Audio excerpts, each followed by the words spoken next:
Tonight, we're looking at a raid that marks a major shift in the U.S. military's posture in the Caribbean. For the first time in this campaign, American forces carried out a helicopter assault on a fully loaded Shadow Fleet oil tanker right off Venezuela's coast. And they did it using assets from the Navy's most advanced carrier strike group. This wasn't a small smuggling boat. This is a 300-meter crude carrier tied to sanctions busting networks associated with both Venezuela and Iran. The operation matters because it shows the United States is no longer just tracking these vessels or sanctioning them on paper. It's now physically taking them. And it's doing so from a regional military presence that includes a carrier, an amphibious group, electronic warfare aircraft, special operations capable boarding teams that are already on station. The tanker, named the Skipper, had just loaded Venezuelan crude and was operating under a false flag when U.S. helicopters moved in. I probably saw it at the same time you did yesterday. Fast roping teams secured the deck in seconds. The vessel was taken under a federal seizure warrant. What stands out is the level of capability involved. Aviation assets from the Ford, a blended team, at least what's being reported, of Coast Guard and military operators, and an assault profile that looks far more like a special operations mission than a routine maritime boarding. I mean, that's what I thought instantly yesterday. And, I don't want to speculate. That may not be an informed opinion in the moment, but when I saw it, I instantly thought one thing and was like, I can't believe this is on video. From an OSINT perspective, this is the clearest demonstration yet that the U.S. is treating Venezuela's shadow tanker network as a strategic target set. And when you pair this with the arrival of the EA-18 Growlers in Puerto Rico, alongside Marine Expeditionary Forces, carrier aviation, guided missile destroyers, etc., already in the theater, a picture starts to emerge of a region preparing for much more than standard interdiction work. So let's break down what we know and what the raid actually tells us. The Skipper itself has a long history in sanctions evasion. Under previous names, it moved both Iranian and Venezuelan crude while regularly manipulating AIS tracking data and cycling through shell companies, false flags, etc. For the United States, this made the vessel a high-value enforcement target, not just another tanker. The decision to intercept it after loading the Venezuelan crude signals that Washington is willing to apply increased maritime pressure directly at the economic level, targeting the fleets that keep sanctioned oil exports flowing. I mean, we've seen this before. We did a video of this the other day, right? It's almost mirrors what's going on around the Black Sea. The raid was executed, and this is different than some of those things, but using the Seahawks launched from the Ford Strike Group.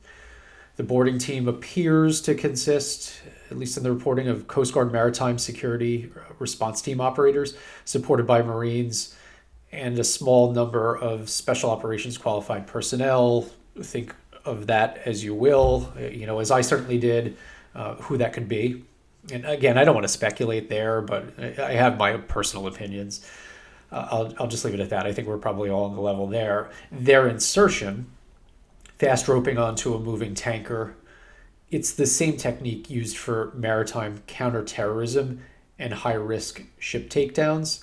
And the fact that there was so much video of it leads me to believe that this is probably a tier 1 element. We can't get this one wrong. This would be very public and on and on and on. And that raid was obviously designed to overwhelm the crew, secure the deck quickly, prevent any attempts maybe to not scuttle the ship, but tamper with the equipment. Zoom out here, the broader U.S. posture explains why the operation unfolded the way it did. As we've all seen, we follow the news. Since late summer, the United States has been expanding Operation Southern Spear into a full maritime architecture around Venezuela. The Ford Strike Group is the centerpiece, bringing fighters, helicopters, early warning aircraft, and its escorts that can conduct air defense, maritime interdiction, and what we don't see under the surface, cruise missile strikes if required, and of course those would be on the surface fleet as well. The amphibious ready group with Marines is also in theater, giving Washington the option for ship-to-shore operations, evacuations, limited raids. We see special operations forces there as well, and their ship. Meanwhile, of course, Puerto Rico has reemerged as a forward operating hub. The reactivated facilities at Roosevelt Roads are now hosting refuelers, support aircraft, and most notably, and a new change, the Growlers, which certainly caught my attention. These jets are built for electronic attack. They jam radars, disrupt communications, and support suppression of enemy air defense. Putting them into the Caribbean was a big signal that the U.S. wants the option to degrade Venezuelan air defenses if tensions escalate or if missions require a deeper reach. The tanker seizure is the first major operation that integrates multiple pieces of this posture. Carrier-based aviation, special operations, capable boarding teams, and the legal authorities needed to seize a sanctioned vessel. It's a demonstration of capability for sure, and a warning to the broader shadow fleet that's been moving Venezuelan crude through the region. Now, I want to shift briefly into my own analysis and separate that maybe from the confirmed facts. The first strategic signal here, in my estimation at least, is about deterrence. By taking a large, fully loaded tanker, the U.S. is showing that sanctioned vessels are not immune simply because they operate under false identities or try to hide behind friendly or other flags. And that message is aimed as much, similar to the Black Sea, as insurers, brokers, state partners that support the network as it is at Venezuela itself. The second signal is about options. Forward deploying Growlers, carrier aircraft, Marines, specialized boarding teams, special operations forces, gives Washington and the administration a scalable set of tools.